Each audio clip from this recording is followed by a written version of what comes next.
जालना शहरातल्या मंगळ बाजार परिसरातील कत्तलखान्यावर महानगरपालिकेची कारवाई। मंगळ बाजार परिसरात पोलिसांचा मोठा फौज फाटा तैनात।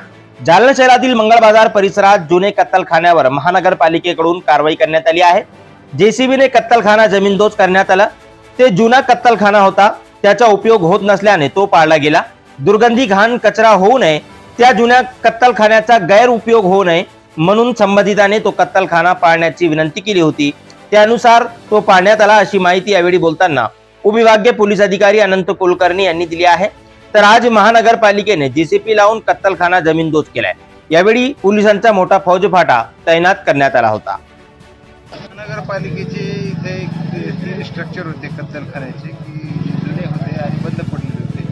ते त्यांनी आज अतिक्रमण नाही म्हणता येणार, त्यांचेच होते, परंतु त्यांनी ते पाडलेले आहेत, वापरात नसलेले। त्याचा गैरवापर होऊ नये आणि परिसरात दुर्गंधी वगैरे होऊ नये म्हणून त्यांनी आज काढले। आम्हाला विनंती केली होती बंदोबस्त होऊ नये, त्याप्रमाणे आम्ही बंदोबस्त त्यांना पुरवला आहे आणि बंदोबस्ताचे काम सुरू आहे। आता ते आले पण करण्यात आलेलं आहे। मी स्वतः आमचे सदर बाजारचे आणि SRPF पाठवून आणि असे आम्ही सकाळी 8 वाजल्यापासून या ठिकाणी काम संपत आलेलं आहे।